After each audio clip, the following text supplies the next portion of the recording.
Hi, everyone. I'm Traca Savadogo. I'm the author of Curiosity Conversations and a TEDx talk called Why You Should Regularly Talk with Strangers. And today we're going to be with Prosperity. We're going to go deep on how to have better conversations and why they matter.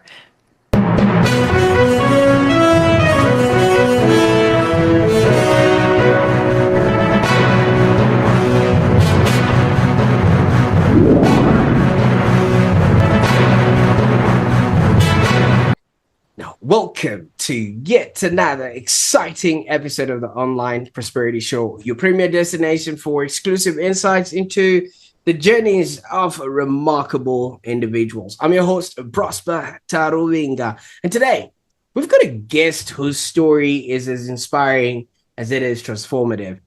Now, Traca, how are you doing today? Outstanding. Thank you so much. I'm excited to spend time together. I love that. You see, for a person like yourself, I told you earlier on, I was a little bit starstruck. I mean, you've been on TV, you've been having dinner with legendary Anthony Bourdain on his TV show. I mean, the late Anthony Bourdain. It was called No Reservations, and it just really speaks to the kind of person that you are. So I couldn't wait to get you on the show today. Yeah. So fun. Absolutely. Now, for those that are watching right now, thanks for choosing the Online Prosperity Show for your place to get this kind of information. So joining us is Traca, a dynamic speaker, strategist, and a thought leader. Now, Traca has a unique talent of applying neuroscience and behavioral science to elevate clarity, decision-making, and high-performance thinking.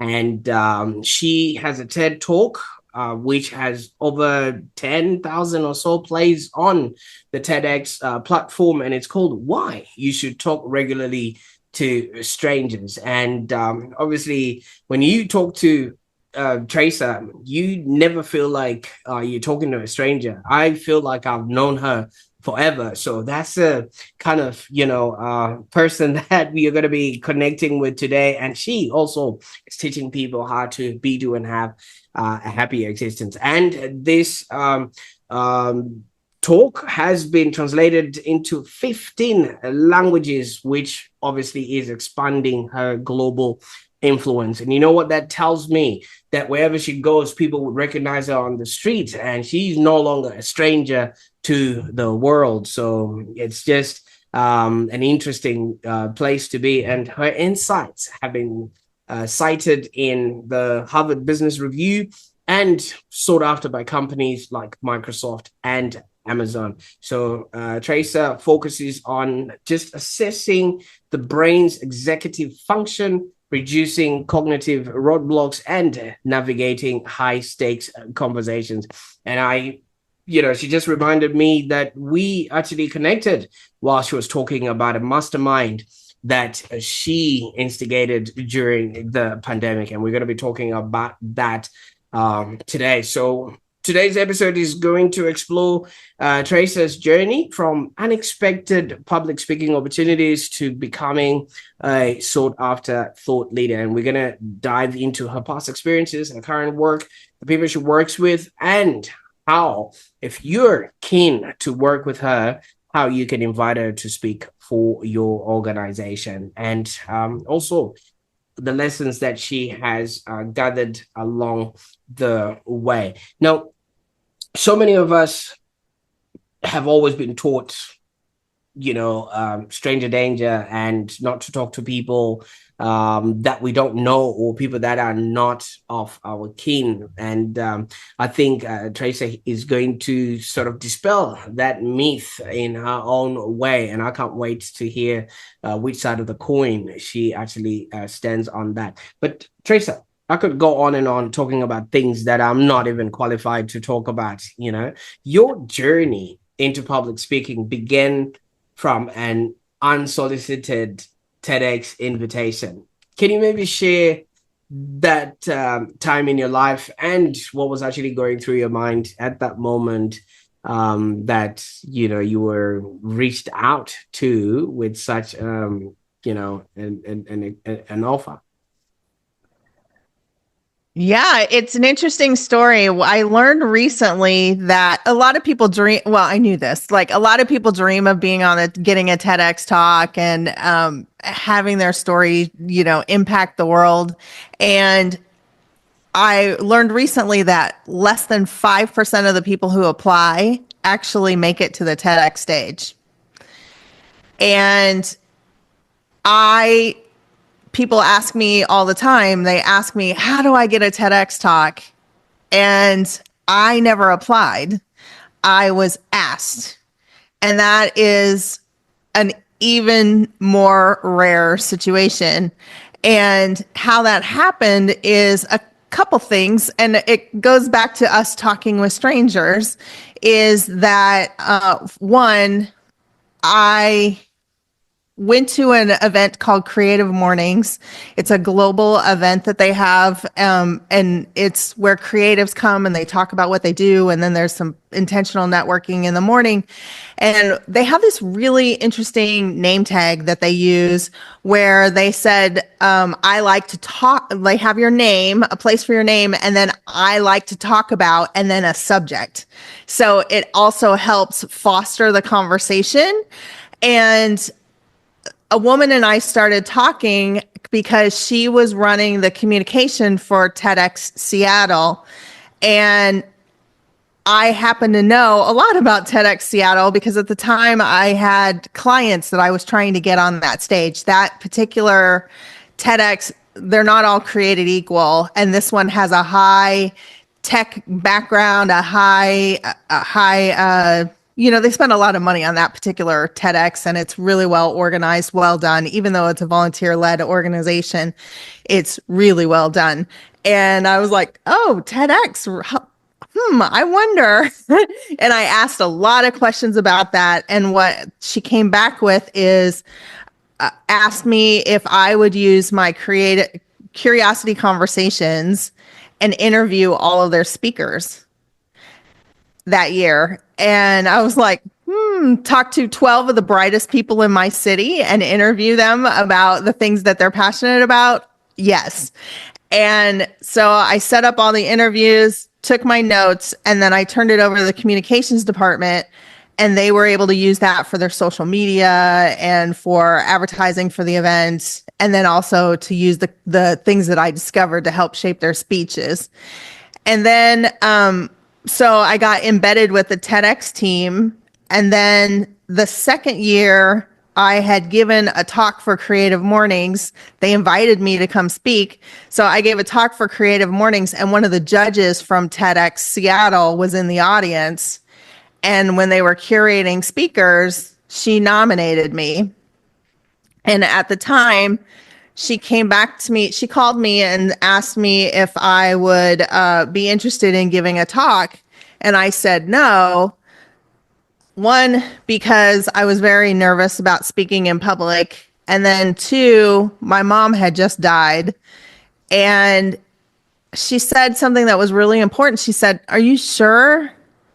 And I realized that if I didn't do this and find a way to, like, one, she's asking me in, like, say, March, and then the talk isn't until November, I'm going to feel a lot different in November than I do right now, short weeks after my mom died. But then also, would this be a deathbed regret? If I never get this opportunity again, will I be able to live with myself when I'm 90? And I decided that I would be very upset with myself if I never got this chance again. And so I just threw everything I had at that opportunity, even though I couldn't see the outcome at the time. I was like, I don't know how I'm going to do this, because at the time I wouldn't even let people take pictures of me. And then to be on that kind of a stage in front of this TEDx had 3,000 people in the audience. So going from not even taking a family photo to standing on a stage in front of 3,000 people live streamed, and then having the TEDx video be able to go anywhere around the world, that's a huge leap. And then also, what is your big idea? And standing behind your big idea. It's a very huge emotional journey. And what made it a little bit more disruptive for me is I hadn't been dreaming about it to the point where I didn't apply. I hadn't gathered my thoughts. I hadn't stress tested it. I hadn't. And so when they came to me, it was like the opportunity of a lifetime. And then it's like, okay, let's go. And it was very disruptive in a lot of ways, but also something I'm super glad that I battled those internal demons and did it anyway. Absolutely. And congratulations. I was actually watching it and obviously, learning that you started talking to about 3 people a day or so, and your conversations just started opening up, opportunities and placing you in rooms that you would not have normally been. But maybe let's backtrack a little bit, because opportunities like this also show up when you're in the right place at the right time. It wouldn't have just been given to anybody else. What was your sort of role, or what were you doing that got you at least in front of the person that then created this opportunity for you? Yeah, I think there's some really great lessons for people in this. Is that one, I started writing. I had a blog at one point, and then I moved over to social media and I started writing what I called curiosity conversations. So I would meet somebody out in the public. We'd have a great conversation. And then I used to write it in my journal. And one day I didn't have my journal. I forgot my journal at home. And I was like, I don't want to forget this conversation. And by the time I get home, I'm not going to remember it with the same kind of detail. And so I quickly wrote a Facebook post about it, meaning to write it just to myself because I couldn't figure out where else to put it at the time. And I pressed send, and people in my Facebook feed just went crazy over it. And so every conversation I had that was somewhat noteworthy, I would start writing, and I called it Curiosity Conversations. And it really had a powerful impact on my community. And then what happened was that Creative Mornings opportunity where they asked me to go speak there, that the theme that month was curiosity. And so I was kind of a natural fit for that. But that turned into a really powerful talk. I'd never really given a talk in public before, but it turned out to be really powerful. And I made some cool connections as a result of that experience. And I was like, oh, this is something that's bigger than I realized. It wasn't just my Facebook community. It impacted people much more strongly than I realized. And then I was like, there's really something here. And so then when the TEDx team invited me to come and give a talk about the same subject in a different format, I was like, oh, I understand this. I understand why people want to hear more about this. And in particular in Seattle it rains a lot.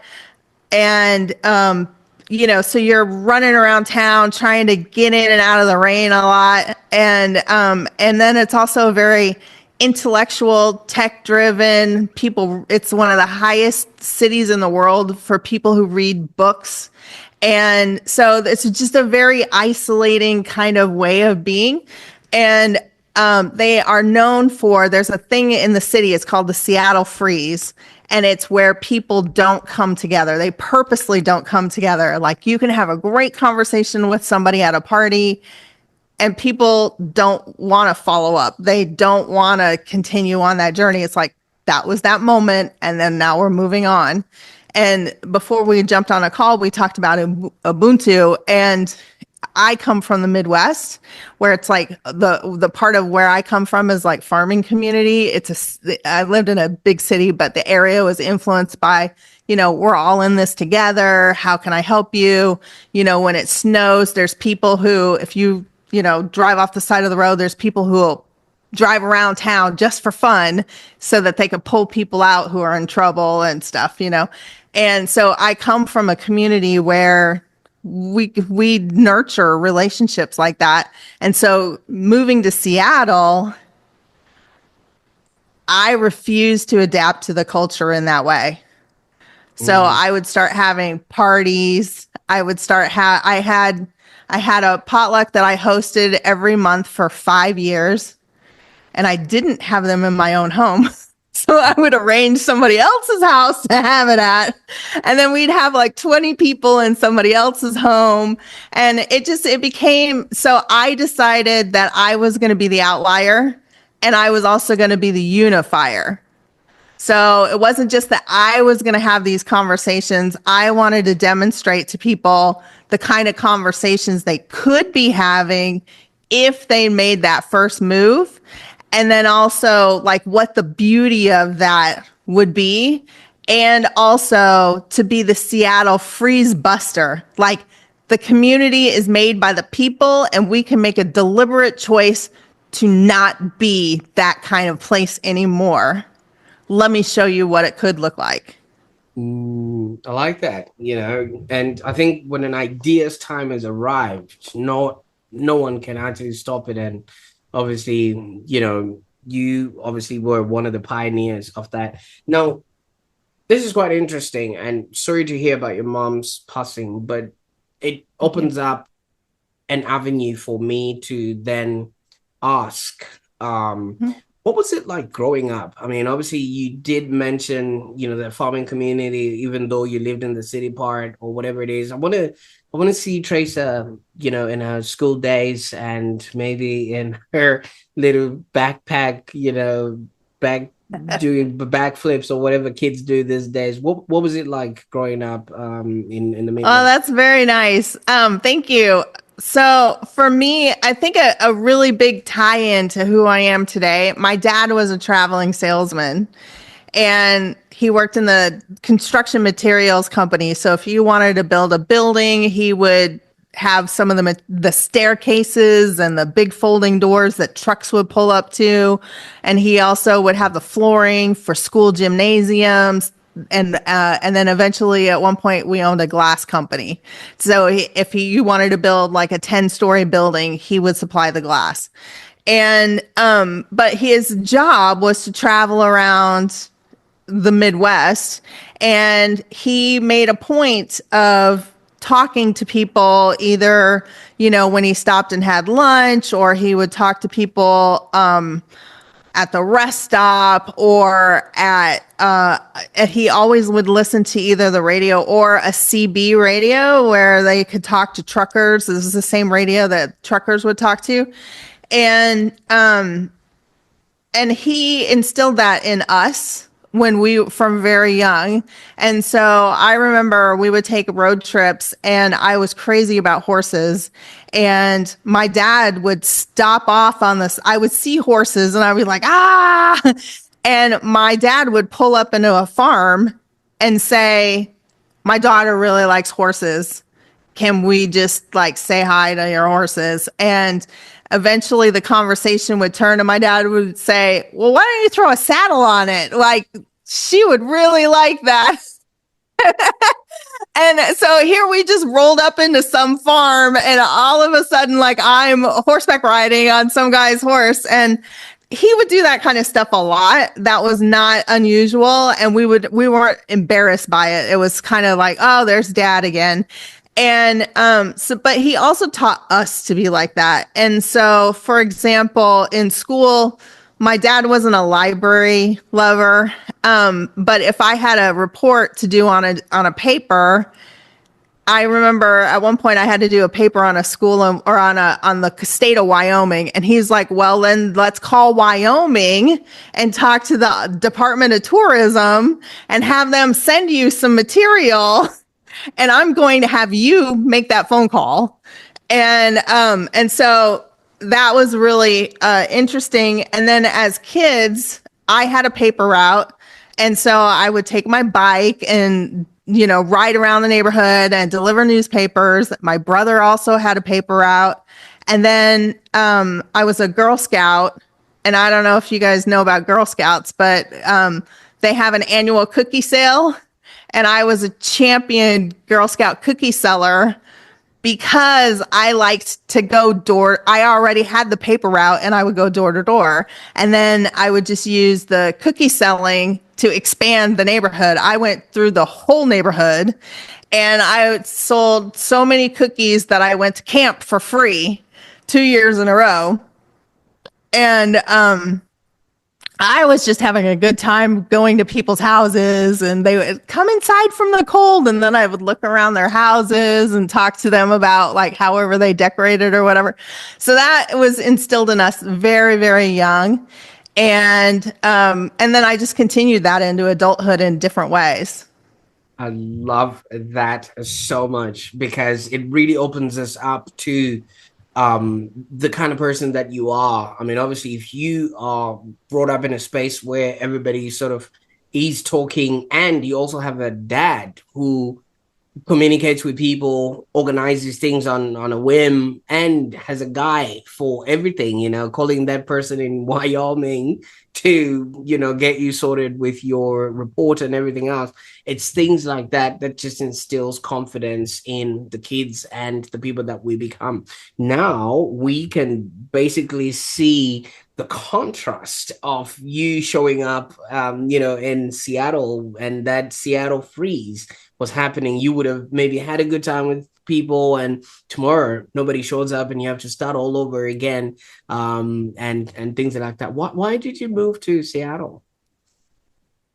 That's an interesting situation. So at one point, I had a client and we got to know each other, and she would come in with her husband, and she said, are you dating anybody? I know. I was living in Illinois at the time, and which is in the Midwest of the United States. And she said, I know the perfect guy for you.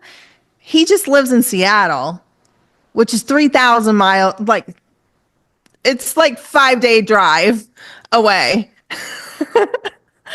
And I was like, well, okay, give him my number. We'll see. And you know how things fall apart, and, they just never really happen. So I was like, here's my number. I never expected him to call, and he did.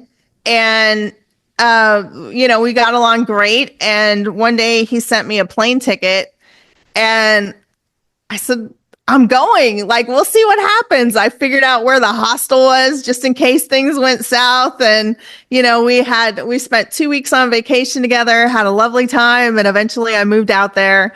And my dad, I remember him driving me out there, and we unloaded the van, and then he said, I'm not coming back for you. So you better make it work. So even when we broke up, I stayed, and I just built this the Seattle was liberating in a lot of ways too, because it was a very intellectual city. And it was also, I moved there before Amazon even got started. And Microsoft, I moved there in 1995, and Microsoft, their big push for software just got released that year. And Starbucks was established, but still very much not penetrated globally. And so it was a very exciting place to be, because there was so much growth that was happening, and so many people that had a germ of an idea, and then they took it to the highest level. And it was so exciting to be a part of that. And also, so I had friends that, one of my very good friends is, he was recruited from India as the next Bill Gates of India. And I have another friend of mine who's like a movie composer. And, there's just people that do really creative, interesting things.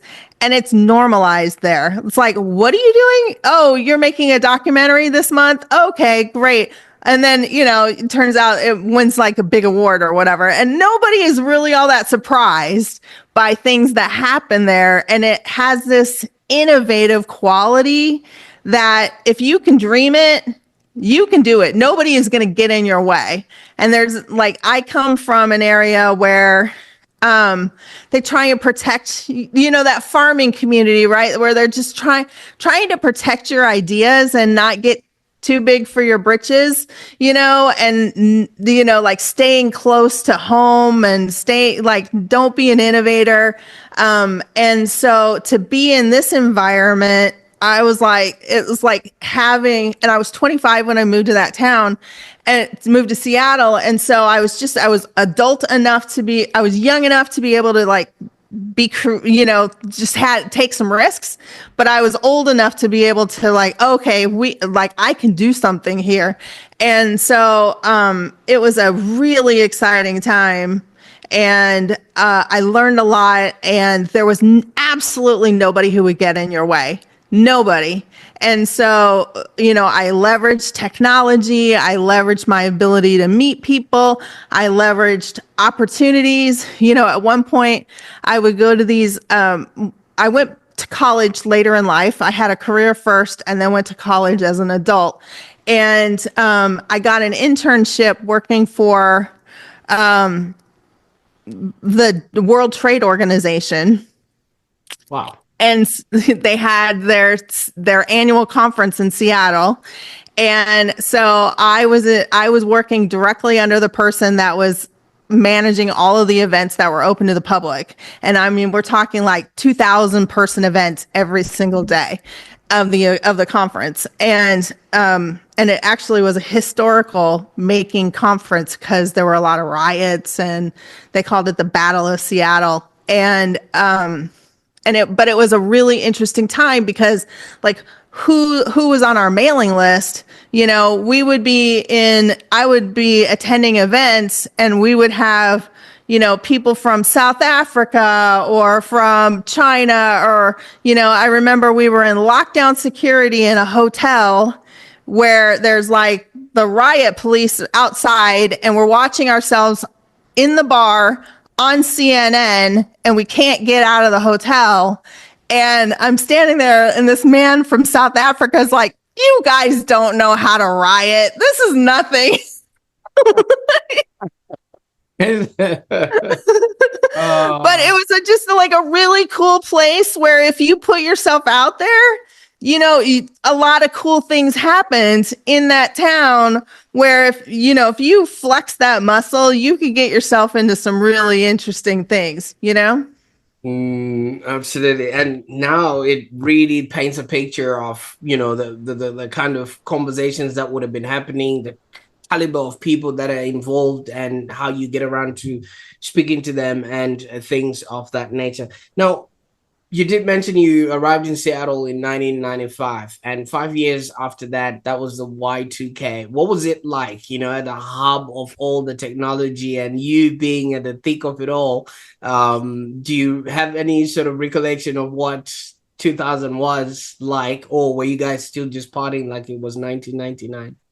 Oh no, it was a crazy time. There were so many people were working overtime to try and handle what they anticipated was coming. And at that time, I was working for a stock brokerage firm, and they were really worried what would happen as a result of Y2K. And fortunately, nothing significant happened. But, just being in these places of history, I'm glad that you brought that up. I mean, even in that environment, I was involved in AOL mergers that took me all day to merge and update people's accounts. It took me days to update people's accounts. Or, Seattle went through a really big boom where from the time that I moved there, over 1 million people moved into that town. Right. And so how do you build housing for that? How do you build infrastructure for that?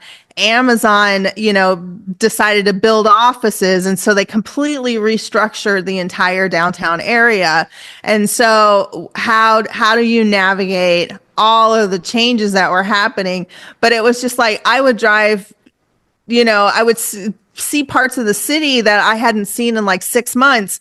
And they were doing entire city-wide construction projects, it was enormous. So much construction, so much things being built, but it kind of lent to that visionary, we're building something amazing, something incredible. And it's just, we're all a part of what's happening. And, and as a result of that, like, in Seattle, if you look at the skyline, right? Now there's a Ferris wheel, right? Well, I know the people who own that Ferris wheel. One day over drinks, they decide we own this pier. Let's put a Ferris wheel there. Right. And it changed the entire look of the city because now it lights up and it's really beautiful. People take photos, it's as iconic now as the Space Needle. Right. And this is like, the people that own that, like, I used to wait tables at this restaurant when I was in college, and the son that drove that idea, he was just a punk teenager when I knew him, and now, like, so this idea about having skin in the game and being able to take an idea and implement it and turn it into something really significant, that has been until this conversation, I hadn't realized that undercurrent that was going throughout for over 20 years, right?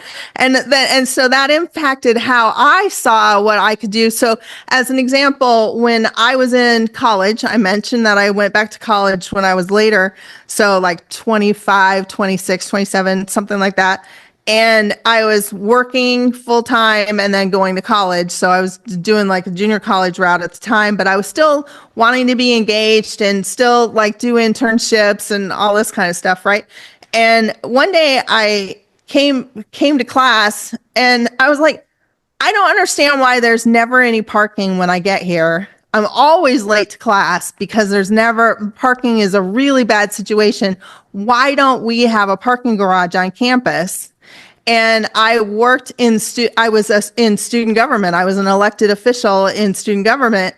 And I was complaining to my advisor about how the parking situation on campus is so bad.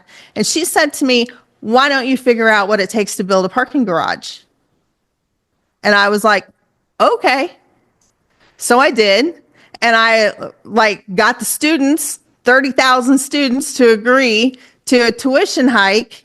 And now there is a 900 parking garage on my college campus. It was built after I left, but I led the charge on that.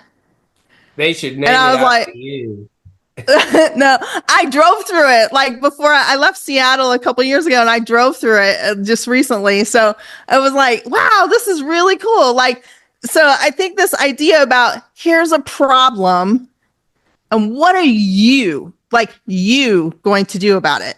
Like, so many people see a problem and then they just hope somebody else is going to deal with it or they complain about it. But in that environment, I was like, I can do something about this. I can get skin in the game. And this idea about the Seattle freeze, like, how do we shift that? How can I be involved? How can I be a leader in that? Like, that I see so many benefits to talking with people that I have an unfair competitive advantage because I've built this skill of being able to reach out to anybody in the world, anytime, have the conversation I'm hoping to have. And that is a huge advantage that I have over a lot of other people. And I was like, how do I teach people how to do that? And then back to the TEDx part that we were talking about, I have notebooks full of conversations, thousands of them, cases and cases and cases of notebooks. And I was like, okay, what conversations do I want to profile?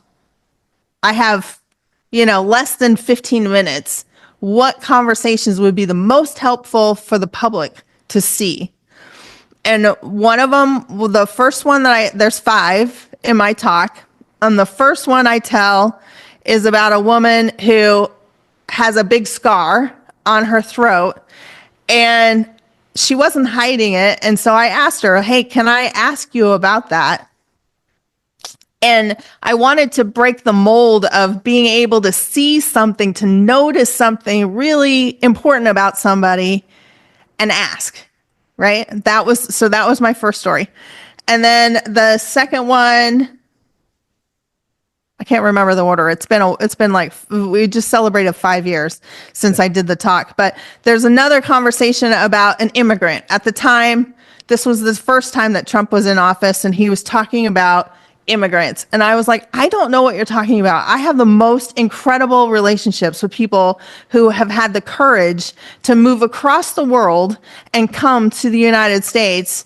And they're not all criminals, or they're not all breaking the law like he positions that. And so I was like, I wanted to tell a story about an immigrant that she really didn't want to move to the United States. She was like living in a country that was experiencing the ISIS invasion. And I'm like, we cannot even imagine the dangers and what it's like to actually have to live in a war zone and leave a place that like she's never going back, and she wants her old life back. She didn't want to come to the United States. And a lot of people would say, well, then send them back. Well, you can't go back. So like, where are you going to go? And I think it's very narrow-minded to not understand how the dangers and the turbulence that can happen in another country and make it fundamentally unlivable to be there. And then like, where are you going to go? And so some people dream about coming to the United States, or even Western developed countries like Australia or, England. Hello, I'm But one of them. it's, yeah, exactly. And, but what's really interesting is if you ask them why they came and why they stay, the answer is very surprising sometimes, right? Like I have a friend of mine who wrote a book and about being gay in his country, and how not only was he being threatened, but anybody who associated with him was also being threatened. And so he had to leave. And when he came to the United States, they put him in a immigrant detention center for like 9 months. And when he got out, he didn't know anybody. He was living in New York City, sleeping on park benches.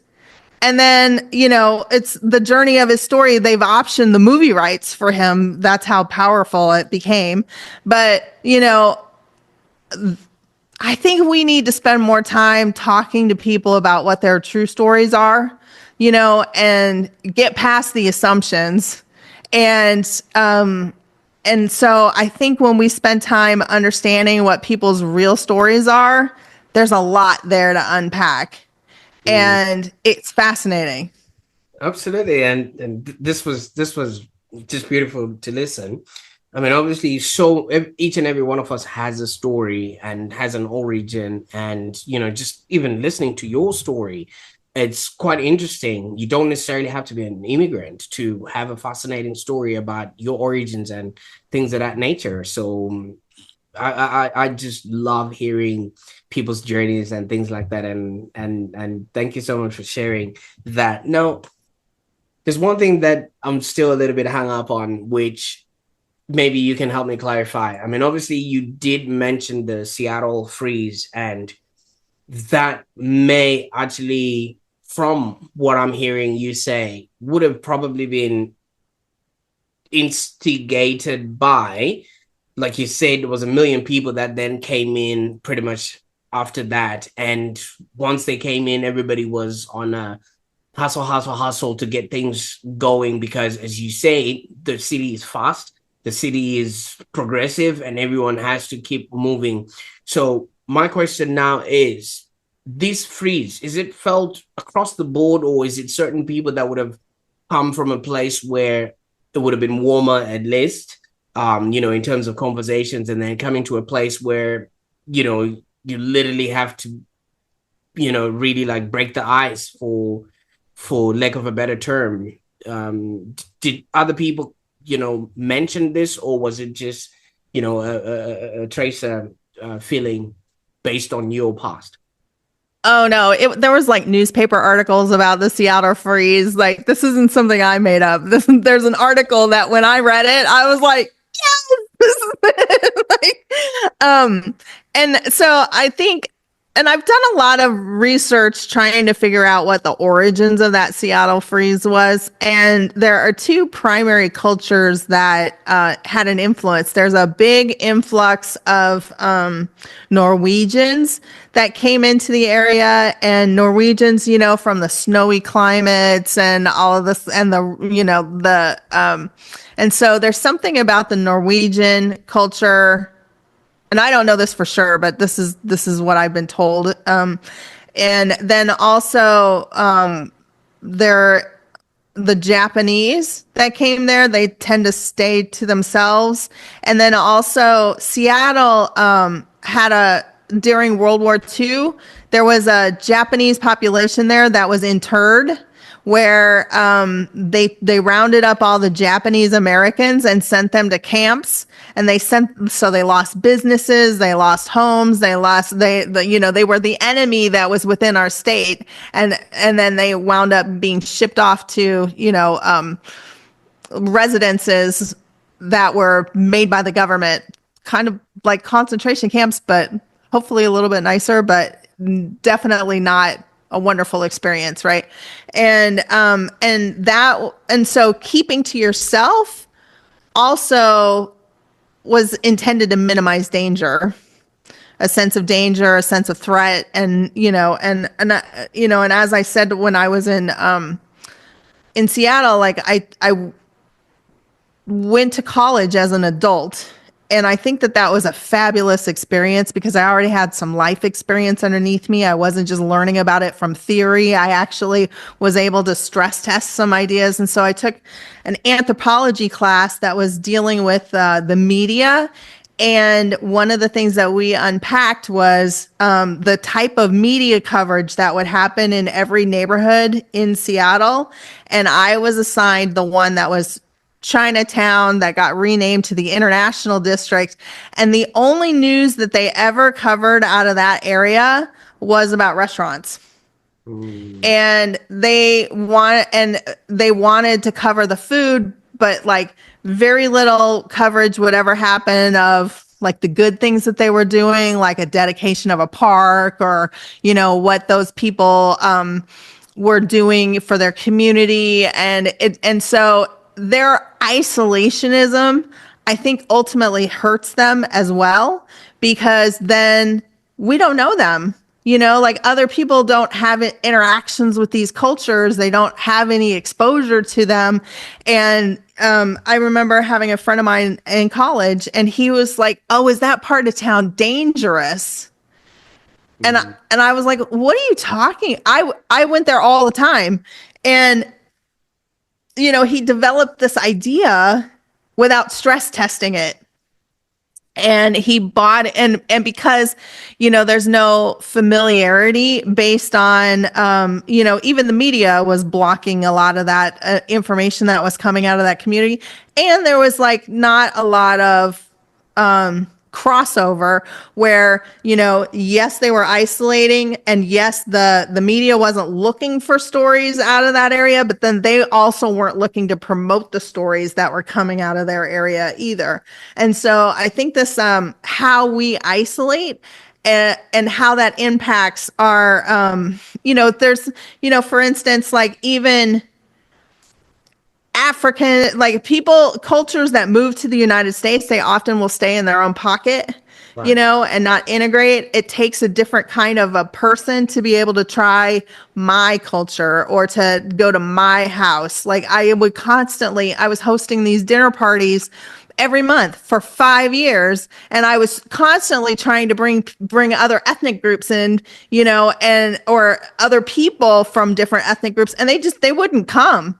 And they would say, "Well, I don't want to be the only one." And I was like, "Well, bring somebody with you. Like, I don't care," but they wouldn't do it. And so this idea about isolationism and how that's almost like self-perpetuated thing too was also really interesting to me. Like I now live in Mexico, and I now understand. I'm a white person who goes to the grocery store, and I am often the only white person in the grocery stores that I go to. And because of my hair and whatnot, I stand out. Like, they absolutely know me in my community. And so that's been a fascinating thing to experience too, is okay, how do you show up? And how do you represent your own community? And I smile, I look at the little kids, I play, I want them to know that I actually give a damn, and I want to be here. But, in Mexico, even, the family is such a big part of their community, the family and the extended family and that kind of thing. They don't necessarily need to make friends, right? Like, I went to a house party, and I was invited to a house party, and they must have had 50 people at this house party, And it was just and it was them. all family. Everybody was family. Like, you got a full house just with the family. And so I can see how that would happen. But then there's also like the bonds that don't happen that I'm also very curious about as well, is but also, like, how cool is it in the United States, families like that? We don't know tight ingrained families where, I can rely on I don't need outside people, because I can rely on the people that I'm related to, and I think about that a lot in the United States, where we have what they call AAA, where they're the people that'll come jump your car if your battery dies, or they'll come and change your tire if you get stranded, and you pay for that, right? You pay like $150 a year to have that service. And I was like, in other countries, we have friends that will do that for you. Absolutely. Right? I actually got offended, and thank you so much for sharing that. I actually got offended when one of the first days when I first arrived here. So, in order to exercise, I'll just ride around my neighborhood and things like that. So one day I came across a guy whose car had stalled. So he had his bonnet up, signaling that the car is, in duress. So I walked up to him and I was like, bruh, do you need a hand? And it's like, oh no, don't worry, somebody's already coming. And I was like, you know what happened to your car? It's like, no, don't worry, somebody's coming. So I was just thinking to myself, okay, even if I would have stolen your car, it's dead already. What would I do with that? How would I move it from where it's at? So I was like, is it a battery problem or whatnot? And he says, oh no, it just stopped. And I was like, you know what I could do? I just leave up the road there. I could bring my car and we could jumpstart it. So there I was already, coming in from where I came from. To me, that was normal. That's what people would do. That's what I would expect anybody else would do, even if they were a stranger. So from that interaction, he just was like, no, it's okay. He went into his car and he locked his doors. And I was just like, oh, okay. So did I offend him, or I'm just trying to help him, or things of that nature? And he was just holding on to his phone just so that if anything, maybe he had already pre-dialed 911 and then just waiting for that one for just in case if I keep speaking to him. So I just wrote off and I walked away. So from what you're saying, I can viscerally understand that it's very confusing from somebody who comes from a place where we've got that whole culture of togetherness, Ubuntu and all that stuff. To be confronted with people that have the whole stranger danger type setup. But now, Tracer, if somebody's listening to this and is thinking, where do I even start with all of this? Maybe do you have any tips for, is it small talk, or do you encourage small talk when people meet other people? How do you instantly create that rapport or connection with someone if you don't necessarily know how to? And in this instance, maybe just have in mind people that go to a networking event. How do you strike a deal that could end up becoming the best deal that the both of you, sort of can conjure because you met? Well, one of the things that I talk about in my TEDx talk is looking for clues about something. So one, I don't like small talk. I like big talk. So what can you talk about that is more special? For example, I'm looking at your books behind you, and I want to know what book touched your life the most and why. Right? Like, I'm a reader. Obviously, you're a reader. And so, like, you could go away and I will know a lot about you just by what's on your bookshelf. Right? Like, I don't even need you in the room for me to know a lot about you based on the things that you're going to buy, you're going to read. Do you write in your books? What have you highlighted? What do you care about deeply? Right.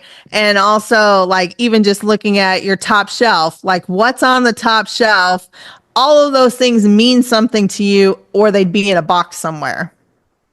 So what is it that they mean to you? Right. And I think everybody has those cues about something that means something to them. So, call out the thing that's a little bit unique. For instance, like, people ask me about my glasses. I'm happy to tell them that they come from a place called For Your Eyes Only in Seattle, and it's the best place in the world. And they're like, all these cool glasses. They're like, this is normal for them. Like, and so anyway, I just think that there's an opportunity to, or even come up with one question that you decide you're going to ask everybody. I remember one time I sat at a dinner and I had this diplomat from Italy he was seated next to me. And he asked me one day, what are you reading? And we had just met. There's no indication that he knew that I was a reader or anything, but I could have read like an article. I could have read a TikTok post. I could have read a book. It opened up the door for like even my favorite book or, anything like that. I think is really, it's a good open-ended enough, but it also is something really telling about what's important to you and where you choose to put your attention. I think is the other thing that's really interesting. Another thing that I like to say is, there was a time when I was going to a lot of networking events, but there had been a lot of layoffs in town. And so asking people what they did for work was kind of like a sensitive topic, right? And so I would say, what's happening in your world? It's so open-ended. It could be anything. I just got back from vacation. I just got back from, or I'm learning about this. What new skills are you learning? It could go anywhere. But the key is whatever they tell you, can you pay attention enough to ask another question? Right. For example, one time I saw a piece and this guy was like, oh, this lady, she just got back from Hawaii. And instead of leaving it there, he asked, what island? Like, go deeper. Can you go deeper? Where is the part that you can go deeper? And there's always more. There's always something more that you could dive into even deeper. Always. Absolutely. I quite like that. Yeah. And obviously with the sort of work that you've been doing and how we got to connect, you were talking about, masterminds, and now you're creating, opportunities for people to connect and maybe share ideas and things of that nature. Maybe you can talk to that a little bit and let us know how people can maybe get in touch with you. Sure. So right now I often speak at corporations. I talk about one of my favorite topics is the neuroscience of wins. And what happens in your brain is, I don't know about you, but whenever I would achieve a goal or get close to the goal and it would look inevitable, I would just immediately start working on the next thing. I'd start thinking about what's next. I'd start planning. And what I have come to realize is that what happens in your brain is that your brain, because you don't take the win and recognize it and celebrate it, your brain gets trained that the effort that you put into it doesn't get rewarded. And so it starts a habit loop in your brain that it gets harder and harder to start things because your brain is now understanding that you're not going to reward whatever it is that you're doing. So procrastination is a heavier lift. Getting started is a heavier lift. Everything becomes a heavier lift. And so what I started during my mastermind is every week I want to know what your wins were. So you actually had to go back through your week and acknowledge what you did. And then we're going to celebrate it. And we're going to celebrate it like with each other. So you type it up and you send it to 8 other people and they read what you're doing, right? And what turned out from that experience that was so cool was you got a chance to see the milestones come together, not the end conclusion, but the milestones, right? And how a dream gets built. So as an example, when my mastermind, when we first gathered, we sat at my friend's office on a Saturday. We got the boardroom, and we went around the table, and I said, "Okay, I want to know what's your big, hairy, audacious goal? Like, what are you here on Earth to do? What do you want to achieve? What the dream that scares you so much that you don't want to tell anybody that that's your dream? What is it? And how can we help bring resources and people and opportunities to make that a reality?" And so we went around the room. And the very first person was Jana. She's the first person that I mentioned in my TEDx talk. Jana said, "I want to own a $300 million real estate portfolio." And I was like, oh, crap. Who do I know? Who's in my brother? Okay. Like, who dreams that big? I don't know. At the time, I didn't know anybody who was dreaming that big. That was like, oh, okay. I see you. All right. Well, yeah. And I kind of had that doubt, right? Like, yeah, okay, whatever. And then the next person said, "Me too." And suddenly, like, the oxygen in the room just got shifted, right? And it was like, oh, okay. I see how this is going. Stakes, right? But what was fascinating is going from that conversation to the outcome, right? Like during that time, we spent 18 months together, and this is during the height of during COVID, right? We started in January and things were shut down in March, right? March. Yeah. March, yeah. And then we went on for a total of 16 more months. But what was fascinating is the woman who said, "Me too," she bought 6 houses during COVID. 6 rental houses. 6! And she cash flowed 20 grand a month. Right? And then the other woman, I was like, I kept telling her, I was like, I don't understand why you live in this house. You and your husband make great money. Why are you still living there? And it was kind of sentimental, and she didn't want to put in the effort. And then she found a house. So they decided they turned their first property into a rental and then bought her dream home. I was like, okay, cool. And then another person got a new job, and I was like, okay, I know a resume writer. She can help turn your resume into like something really noteworthy, right? And we looked at the before and after, right? As a group, we looked at the before and after, and it was just like jaw dropping. And she got, with her next move, she got $150,000 pay bump. Yeah. And then that's like a job and another job. yeah, right? Like it was incredible. And then you see other people saw that. So they have this thing in your brain, they call it the mirroring effect, right? And it's about the people that you surround yourselves with. And if they're making moves and you actually can see those moves, like often we don't tell people when we're doing things, right? So you start losing your friend tribe because they don't know what you're doing, and they don't get a chance to play either, right? And so in this instance, though, because we're sharing these wins, what happened is my friend got that job, and then another woman was like, well, let me see what I can do, right? and she got a 60% pay bump. And Wow. then, Like, at the time, right? That's life-changing money, right? Like she already had a good job. That's life-changing money. And then she had, it was COVID, so she could live anywhere in the world. So she spent like part of her time living in South Korea. She spent another part of her time living in like the Cotswolds in England.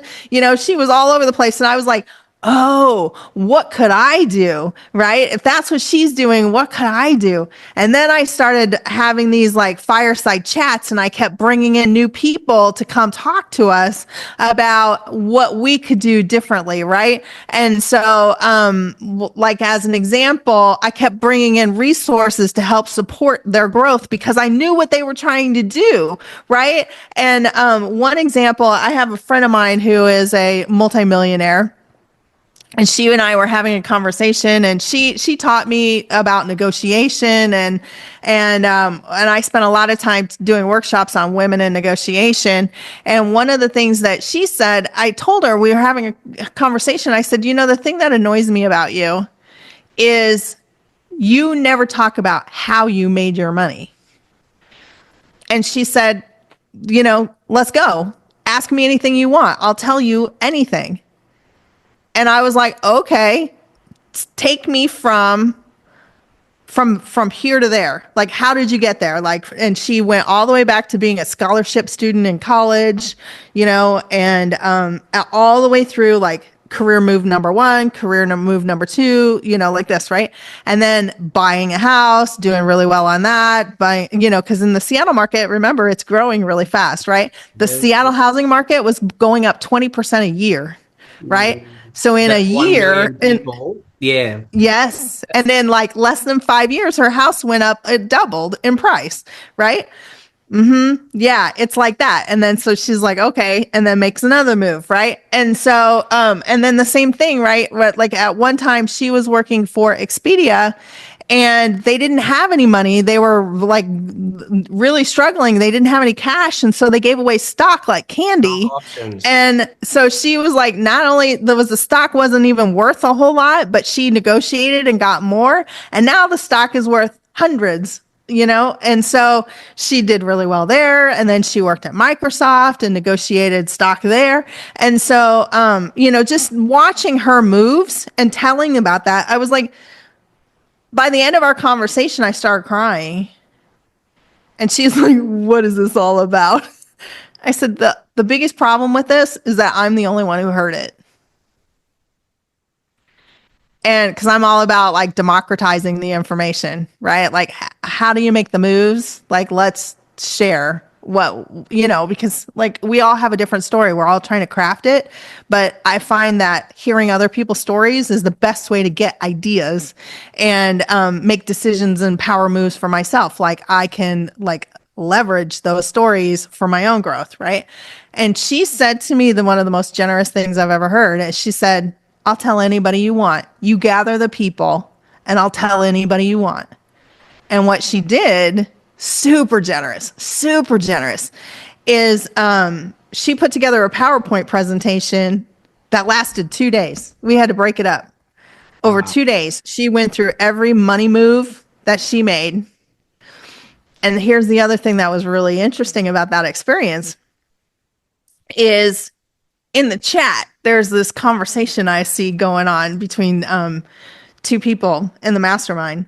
And they are going back and forth over who has the best interest rate for a savings account, right? And at the time, savings accounts, they're never really money makers, right? It was just a place to park money, and they don't even keep up with the rate of inflation, right?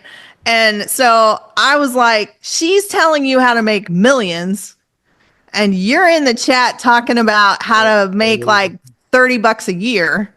And I'm like, they don't even know that, right? It's not part of their conscious mind. They're just trying to save, right? It's saving. That's all they can think about is saving. And I was like, you can't save your way to wealth, right? You can't save your way to next generational wealth. And so I was like, stop. This conversation is over. Stop. What is going on in the chat? And I was like, if you have enough cash that money is actually relevant to you, you've got bigger problems than you even realize. And when we dug into that, there was one woman in the group. She was a super saver. Like everything from her house was from like the thrift shop and all of this kind of stuff, right? They paid off their house, paid it in cash. And it turned out that she was too afraid to invest in the stock market.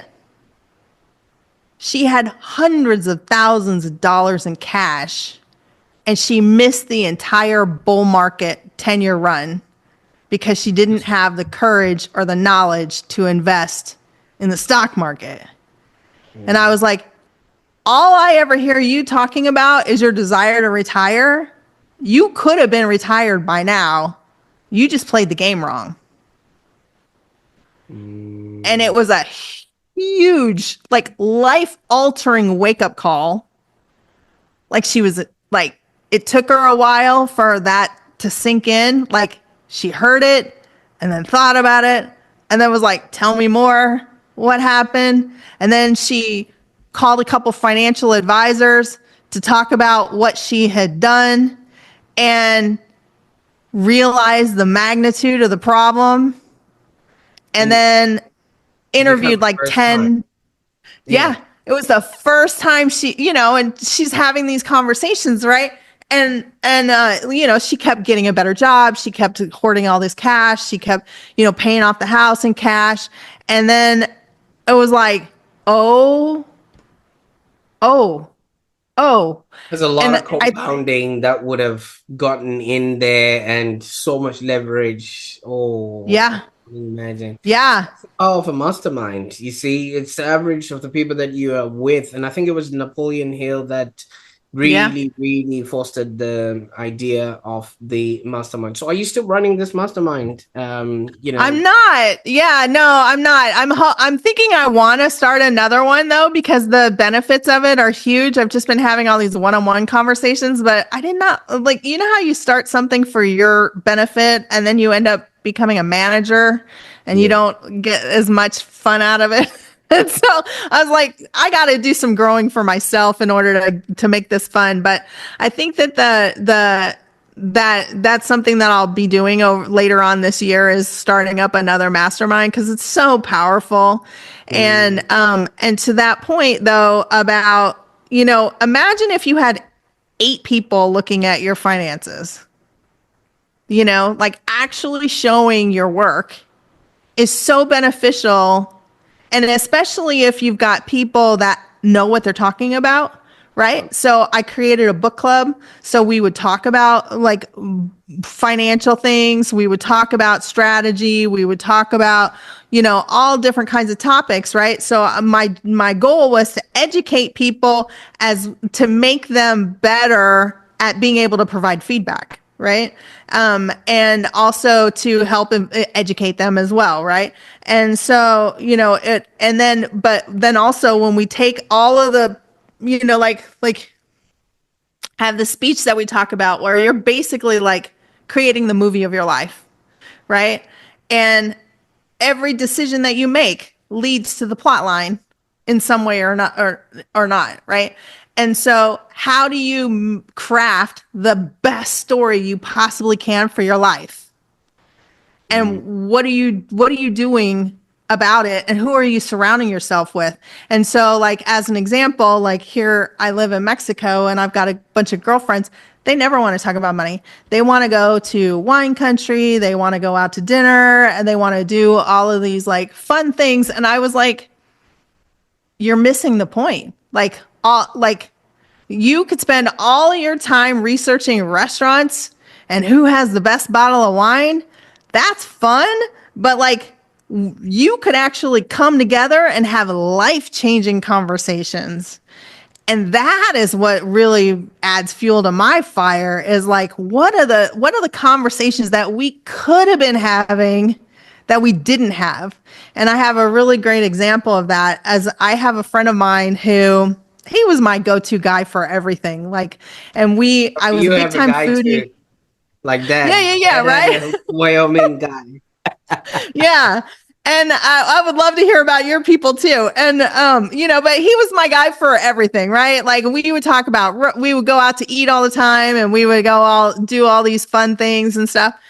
And then at one point I learned that he was a ninja about taxes. Absolute ninja, you know? And I had known him for probably the better part of a decade before I knew that. And I was like, I was mad. I was like, you actually know something that could have fundamentally changed the course of my life and chose not to talk about that. We met every week.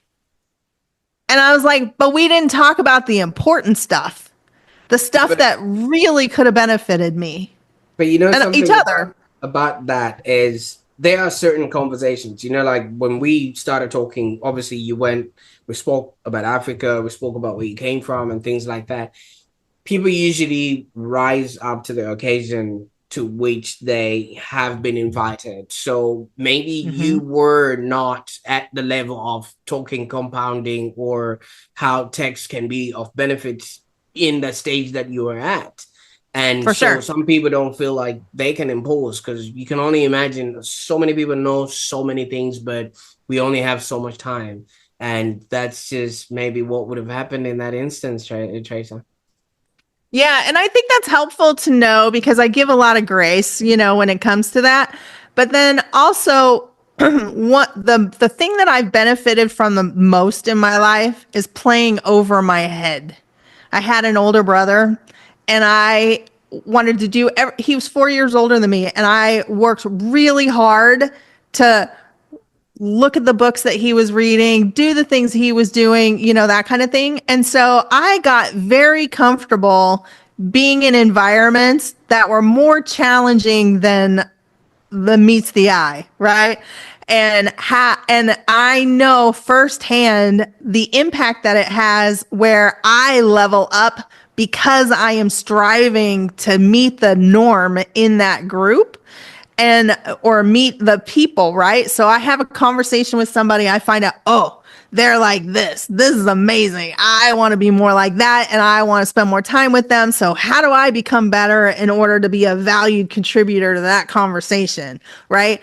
And also to your point that, like assuming that somebody, like you're trying to meet them at their level, right? And maybe I wasn't at that level. I get that. But yet, there's no seeds that are being dropped that are saying, like, here's the potential. Go research, go do some more, go look into this, like, or even just being around the conversation enough to be able to say, oh, I want to learn more about that, or, but it never came up, right? And I think that is where we have another missed opportunity, is where we, and so I think that's the other thing. What I try to do is come in 100% for the conversations.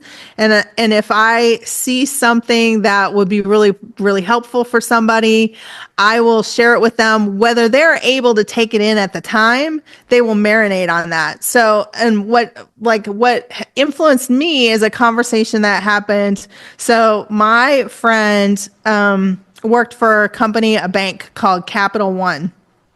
And Capital One had a pilot program where they brought in life coaches to talk about money, the psychology of money, what's really impacting you around money, that kind of thing. And you could schedule an appointment with them.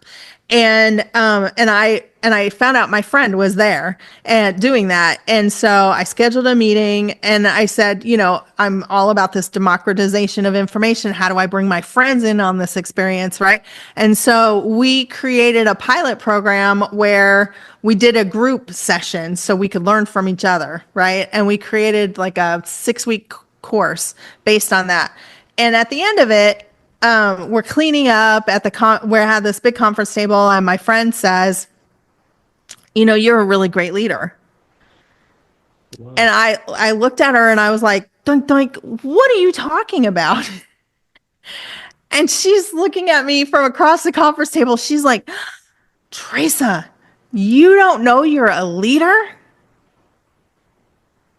And at the time, I absolutely did not know. I was just kind of like, I'm just doing stuff, right? I'm just building a parking garage on campus. I'm just starting this thing. I'm just doing my thing, you know? I didn't know I was leading. And I went home that night and I was thinking about it the whole time. The next morning, I'm thinking about it.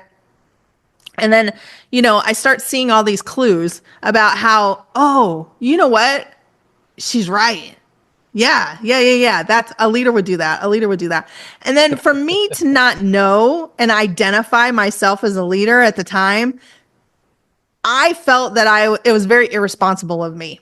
It was almost like drunk driving, right? Like I was a leader, but I didn't know I was a leader. And so I was like, would I have approached the situation better if I would have known that I was a leader? And I started reading all these leadership books. I started taking it very, very seriously. And if I'm going to lead, how do I be the best leader that I possibly can? And so her calling out that thing about me that was special that she noticed made me go deep into the experience, right? And so I think we have the opportunity when we're having conversations with people is to call out the best of what we see about them and let them kind of marinate in that. And, and you may find that same experience that she had with me, where it's like, no, that's not true. And then they have some time to back away and think about it.